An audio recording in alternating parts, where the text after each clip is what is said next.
Good morning, students. Already we have started the chapter of history displacing indigenous peoples. Now, in a short form, we will revise this chapter. First यानी कि हमें इनकी history के बारे में कैसे पता चला था, वो क्या क्या सोर्सेज थे। The oral history of natives यानी कि oral टेस्टामनी you can also say. Oral टेस्टामनी का मतलब होता है कि यानी कि लोगों ने जो वहाँ पर रह रहे थे उन लोगों ने हिस्ट्री के बारे में कैसे जाना और उनको किस तरह से बताया गया था, वो ओरल हिस्ट्री ऑफ नेटिव्स में आता है। सेकंड पार्ट आता है सोर्सेज में, historical and fiction work written by natives. Native यानी कि जहाँ पर वो रहने वाले लोगों ने क्या फिक्शन लिखा, उनकी हिस्ट्री के बारे में क्या लिखा था, एक ये बेस्ट सोर्सेज माना जाता है। And next one is galleries and museum of native art, यानी कि जितनी भी गैलरीज हैं, पिक्चर्स, म्यूजियम हैं जो उनके द्वारा बनाए गए थे, वो भी एक टाइप्स का सोर्सेज माना जाते हैं। एक हैंनरी रिनॉल्ड ने बुक लिखी थी why were not we told, ये भी उसी सोर्सेज के अंदर आता है। अब हमने इस चैप्टर में पढ़ रहे थे कि कहाँ कहाँ से जो यूरोपियन लोग आए, कहाँ कहाँ अलग अलग जगह जाके शिफ्ट हो गए, वहीं पे लोग रहने के बाद वो अलग अलग डायरेक्शन में जाने के बाद वहीं पे उन्होंने अपने कॉलोनीज बना ली, फिर उसके बाद कंट्रीज़ के अंदर वो चीज़ें डेवलप होने लगी थी। तो यूरोपियन इम्पार्शन कैसे हुआ था? फर्स्ट जो America empires of Spain and Portugal did not expand after the 17th century. 17th century के बाद इन्होंने अपना एक्सपेंड करना नहीं किया था, यानी कि इन्होंने अपना इतना ज़्यादा विस्तार नहीं किया था जो अमेरिकन व्यापार से, यानी कि स्पेन और पुर्तगाल के बाद में। ये पुर्तगीज ऐसे थे, बहुत काफ़ी कम लोग होते थे। During that time, other countries like France, Holland and Britain began to extend trade activities. अब इन्होंने जैसे फ्रांस, हॉलैंड और ब्रिटेन जैसे ये काफ़ी अच्छे जो बेस्ट कंट्रीज़ थे, उन्होंने क्या किया, जो ट्रेड एक्टिविटीज़ को स्टार्ट करना शुरू कर दिया, उसका एक्सपेंड करना शुरू कर दिया। और वहाँ पर इन्होंने क्या किया, जो कॉलोनीज़ थी वो एस्टैब्लिश करनी शुरू कर दी, जैसे अमेरिका, अफ्रीका और एशिया के अंदर। नेक्स्ट पॉइंट आता है आयरलैंड।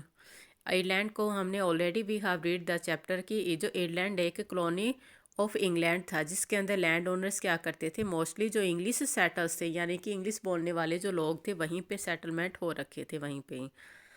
अब नेक्स्ट आता है prospect of profit drop people to establish colonies, यानी कि इन्होंने क्या किया कि जो लोग वहाँ पे अपने प्रॉफिट के लिए इन्होंने ये कॉलोनीज़ को एस्टैब्लिश किया था। कि ऑलरेडी हमने जो पढ़ा था उसमें क्या था कि ये ट्रेड जो एक्टिविटीज़ के पॉइंट ऑफ व्यू से वहाँ पर एस्टैब्लिश इन्होंने किया था। जब इनको बेनिफिट लगना शुरू हुआ तो ये बाद में इन्होंने यहीं पर ही रहना शुरू कर दिया था।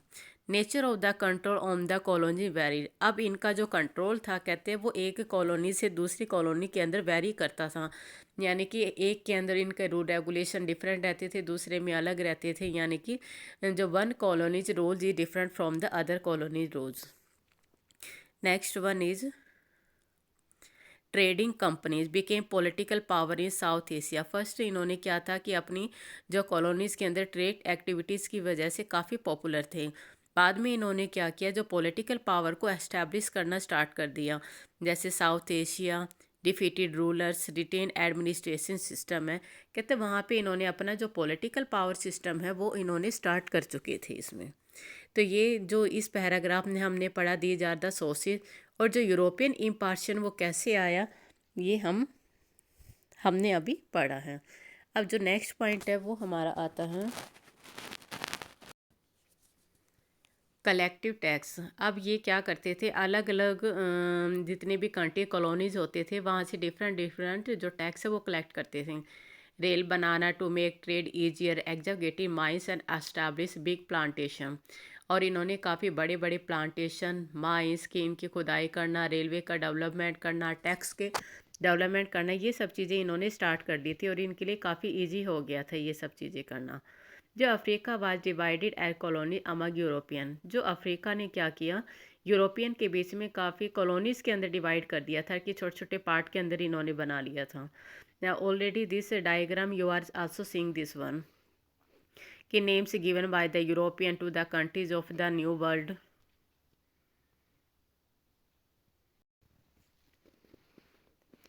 जो names given by the European to the country to the new world, like that America, Canada, Australia, New Zealand. ये जो अलग अलग डिफरेंट डिफरेंट नेम है, ये नियर बाय जो भी इनके प्लेस पड़ता था या सी पड़ता था उनके पॉइंट ऑफ व्यू से इनको रखा गया था। जैसे अमेरिका का है जो अमेरिको वेस्पुकी के नाम से रखा गया था, कनाडा का कैनेडी इनके नाम से, कनाडा के नाम से। जो ऑस्ट्रेलिया है 16th सेंचुरी के अंदर वो एक लैंड का नेम हुआ करता था ये। और न्यूजीलैंड है ये टस्मैन ऑफ हॉलैंड के नाम में 1642 के अंदर सबसे पहले इसको रखा गया था। अब इन लोगों को ये सेटल क्या होते हैं ये, कि सेटल्स और नेटिव क्या होते हैं, कि पहले हम firstly I want to tell you कि सेटल की the word settle is use for the Dutch in South Africa. South Africa के अंदर डच के लिए सबसे ज़्यादा यूज़ किया जाता था इनके लिए। न्यूजीलैंड, ऑस्ट्रेलिया और अमेरिका के अंदर जो यूरोपियंस थे इनके लिए सबसे ज़्यादा यूज़ होता था, क्योंकि जो नेटिव पीपल होते हैं कहते हैं कि वहाँ पे जो अपनी एक सिंपल लाइफ को स्पेंड करते थे और इनका इनके राइट्स के ऊपर कोई भी क्लेम नहीं होता था, यानी कि अपने लिए अपने राइट्स के प्रति ये कोई भी शो नहीं करते थे कि हमारे क्या क्या राइट्स हैं नेट। तो ये अलग अलग जाके यहाँ पे इस चैप्टर के अंदर क्या दिया हुआ है, जैसे यूएसए अफ्रीका जैसे लोग हैं, ये जैसे यूरोपियंस थे वो अलग अलग जगह पे जाके वो शिफ्ट हो गए।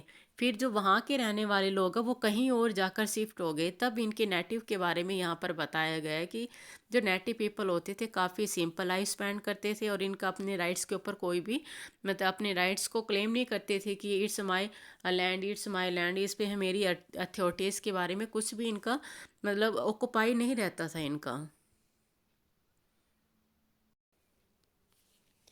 अब पढ़ते हैं एक comparative study between American natives and Europeans के बीच में एक कंपैरेटिव एक्चुअल के अंदर जो अमेरिकन के जो नेटिव्स थे और यूरोपियन है इनके बीच में क्या डिफरेंस रहता है साहब।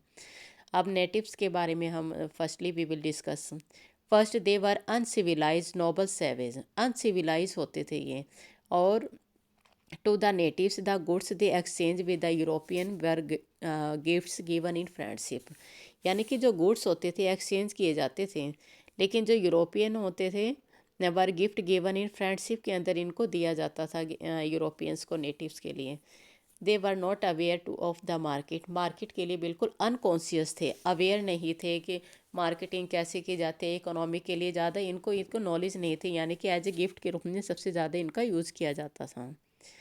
And they were not happy with the greed of the Europeans, जो यूरोपियन जितना ज़्यादा लालची होते थे, ग्रीडी होते जा रहे थे, कहते उस चीज़ों से ये बिल्कुल भी हैप्पी नहीं थे, यानी कि इनका जो नेचर था बिल्कुल अपोजिट डायरेक्शन में रहते थे। एक हैप्पी होते थे इन चीज़ों को लेके, बट जो नेटिव्स थे they are not very happy, जो इनका जो लालच जो होते थे उनको देख कर। The native were afraid that animals would take revenge for this destruction as the European slaughter hundred of beavers for furs. Native से काफ़ी उनको बड़ा डर लगता था कि एनिमल्स होते हैं कि हम इतना ज़्यादा नुकसान करें, विनाश कर रहे हैं कि दे विल टेक रिवेंज, बदला लेंगे, लेकिन यूरोपियंस इनके अपोजिट होते थे। और एक जो काफ़ी जो मोस्ट इम्पोर्टेंट जो पॉइंट है जो देखा गया था, they identify forest track invisible to the Europeans, कि इन्होंने आइडेंटिफाई किया था फॉरेस्ट ट्रैक को जो यूरोपियंस के लिए इनविजिबल था, उनकी पहुंच से एक्सेस से बिल्कुल दूर था, अप्रोच से दूर था। तो नेटिव्स ने इन चीज़ों को सबसे पहले आइडेंटिफाई किया था। And the account of historical anecdotes were recorded by each tribe, कहते हैं हिस्टोरिकल एनेक्डोट के जितने भी अकाउंट हैं जो हिस्टोरिकल के, वो हर एक ट्राइब जो कबीले के द्वारा रिकॉर्ड में होता था कि क्या चीज़ें हुई हैं, क्या मार्केटिंग के पीछे का क्या था, आगे का एडमिनिस्ट्रेशन कैसा था, इन सब का अकाउंट है नेटिव्स के अकॉर्डिंग इनके अंडर में मिलता है। और काफ़ी जो अनकाउंटर भी इनके यूरोपियंस के साथ में रहते थे, इनके जैसे नाम के जो already we have discuss in the previous video.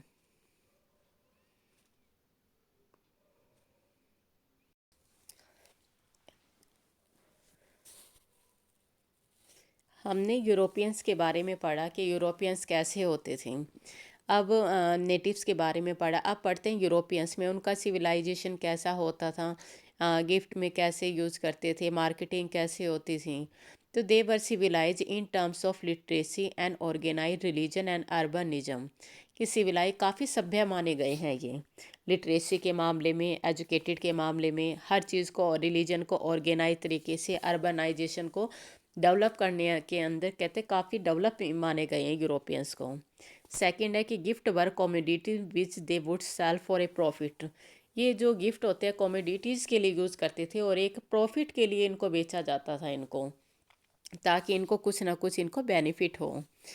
They assess everything with the value in the market. कहते हर चीज़ में इनको मार्केट के अंदर वैल्यू को हर चीज़ की नॉलेज होती थी इनको कि क्या होता है, क्योंकि जहाँ पे अगर कंपेयर कर रहे हैं जो नेटिव्स लोग होते थे उनको किसी भी चीज़ के बारे में इनको वैल्यू नहीं होती थी, ना इनको नॉलेज होती थी। टू गेट फर्स दे हैव स्लोदर 100 ऑफ बेवरेज।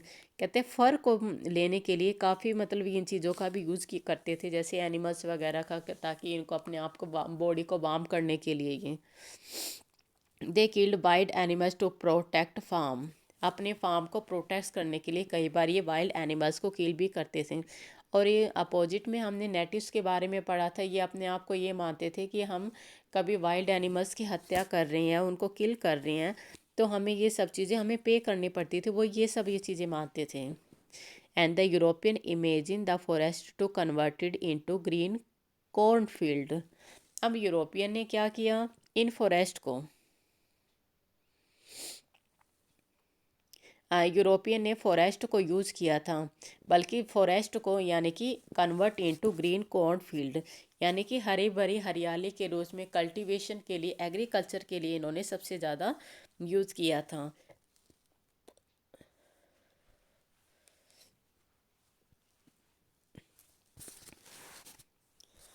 तो ये हमने एक थोड़ी सी स्टडी पढ़ी है जो एक यूरोपियन और नेटिव्स के बीच में क्या क्या सबसे ज़्यादा कंपैरिजन रहता है। If you have any doubt you can ask him बेटा। मुझे लग रहा है कि आपको ये थोड़ा बहुत समझ तो आ ही है गया होगा, तो फिर भी अगर कोई भी डाउट हो तो कोई क्वेरीज हो तो आप मुझसे पूछ सकते हो। अब जो नेक्स्ट पॉइंट है हम डिस्कस करेंगे the gold rush and the growth of industries.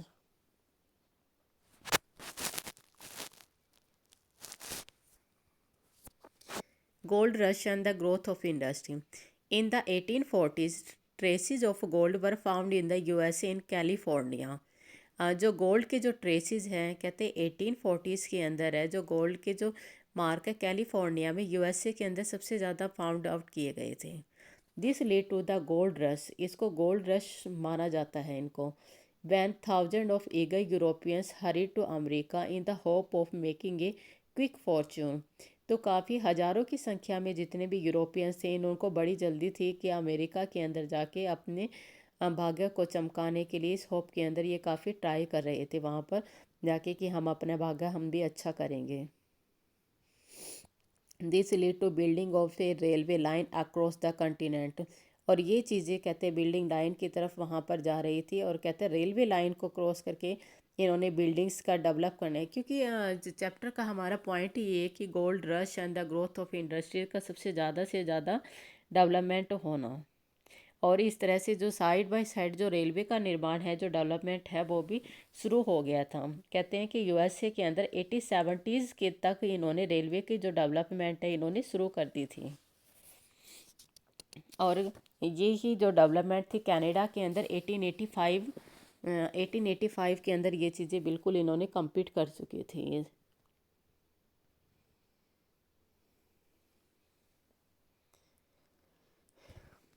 This lead to building of railway line across the continent. Next point हमारा डिस्कस करते हैं industries develop to manufacture railway equipment.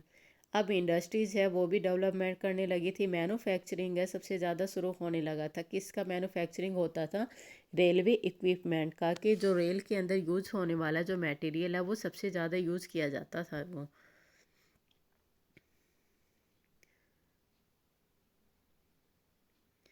Next आता है to produce machinery which would make the large scale farming easier. और नई नई जो machines है वो इन्वेंटेड की जाती थी। क्यों की जाती थी? इसका एक्सपेंस कब सबसे ज़्यादा होने लगे थे, ताकि लार्ज स्केल लेवल के ऊपर जो फार्मिंग है वो ईजियर होने लगी। एग्रीकल्चर मटेरियल है सबसे ज़्यादा यूज़ होने लगे थे। यानी कि जो अगर हम बात करते हैं यूएसए और कनाडा के अंदर जो इंडस्ट्री जो टाउन है वो भी धीरे धीरे डेवलप होने लगी थी, फैक्ट्रीज है वो डेवलप होने लगी थी। तो यूएसए एक अनडेवलप इकोनॉमी के बीच में 1860 के अंदर तो था कि अनडेवलप इकोनॉमिक माना जाने लगा था, लेकिन धीरे धीरे 1890s के अंदर इसको एक पावरफुल इंडस्ट्री के अंदर, वर्ल्ड का पावरफुल इंडस्ट्री इसको माना जाने लगा। कि मैं क्यों माना जाने लगा, क्योंकि इसमें लार्ज स्केल लेवल पे एग्रीकल्चर होने लगी थी। जो एरियाज है बिल्कुल क्लियर हो गए थे, और इनको फॉर्म के अंदर डिवाइड कर दिया गया था। फार्म के मतलब ताकि इनमें एग्रीकल्चर वगैरह सब कुछ धीरे से जल्दी जल्दी की जा सके। पिसोन्स थे वो भी एक्सटर्मिनेटेड किए होने लगे थे, और हंटिंग जो लाइफ है बिल्कुल इसको टोटली ख़त्म हो गया था, क्योंकि इस लाइफ को कहाँ पर कन्वर्ट कर रहे थे, वो इंडस्ट्रीज़ को डेवलप करने के अंदर सबसे ज़्यादा इनको बिलीव करने लगे थे। और जो पैसिफिक और अटलांटिक ओशन के बीच में जो स्टेट आता था उनको भी डिवाइड कर दिया गया था, यानी कि ना तो उसमें कोई फ्रंटियर है ना कोई बैक साइड में रहा ये चीज़ें। लेकिन कुछ ही सालों के अंदर कहते हैं जो यूएसए था वो काफ़ी डेवलपमेंट इन्होंने शुरू कर दिया था। अपनी नई नई जो कॉलोनीज है वो बनानी शुरू कर दी थी, जैसे हवाई, फिलीपाइंस है, ये काफ़ी इम्पीरियल पावर बन चुकी थी यहाँ पर ये।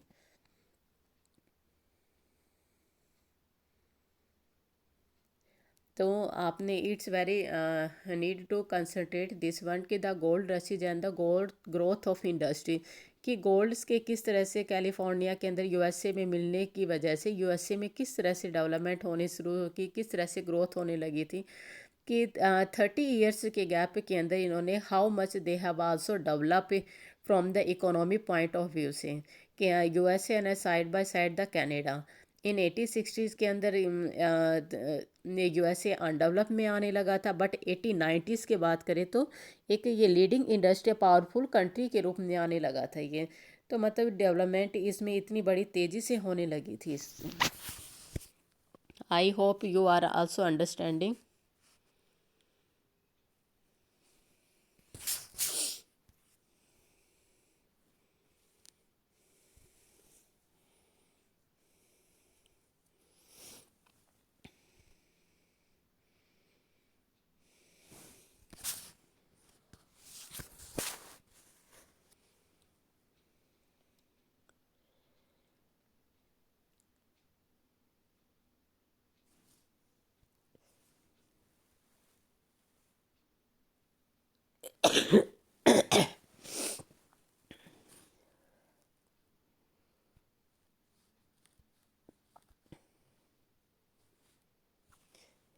जो एम्प्लॉयमेंट जनरेशन, जो ग्रोथ ऑफ टाउन्स है और फैक्ट्रीज़ की, ये कहते हैं जनरेशन टू जनरेशन काफ़ी डेवलपमेंट होने लगी थी, एम्प्लॉयमेंट भी काफ़ी ज़्यादा आने लगी थी।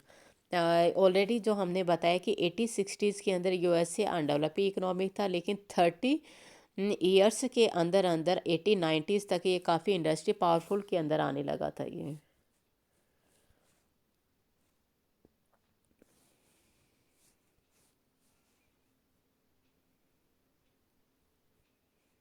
अब next in topic will be there native constitutional rights in north America.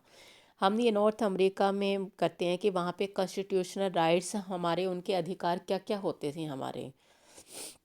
जो ब्रिटिश कॉलोनीज होती थी in America declare a war against England in 1776 to gain independence. इन्होंने क्या कर दिया था, एक वार को डिक्लेयर कर दिया था अपनी इंडिपेंडेंस को लेने के लिए, कि हम we want to free, we want freedom, we want to independent. तो 1776 में अमेरिका ने किसके खिलाफ, ब्रिटिश इंग्लैंड के खिलाफ, the war of independence of the colony continue till. और जो ये 1776 से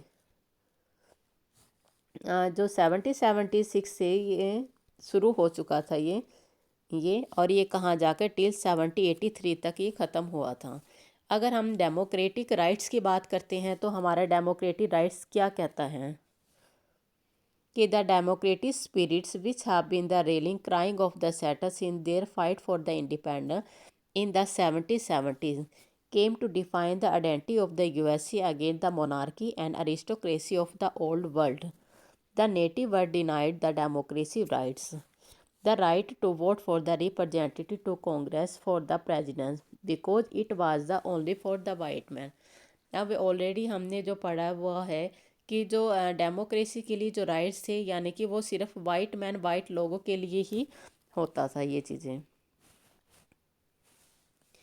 तो ये चीज़ें सबसे ज़्यादा यहाँ आने लगी थी। अब राइट टू प्रॉपर्टी, अब लोग क्या थे, यानी कि जो वाइट मैन होते थे वो वाइट लोगों को ही सबसे ज़्यादा इम्पोर्टेंस देते थे।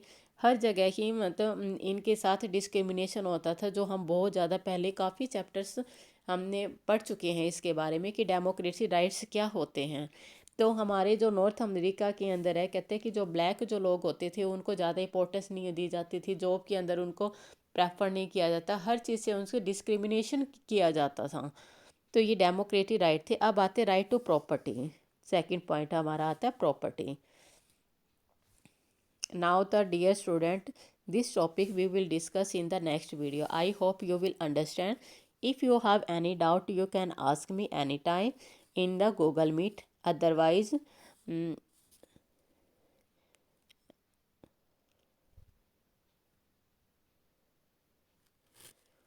I hope you will understand this one. Okay, thank you. Have a nice day.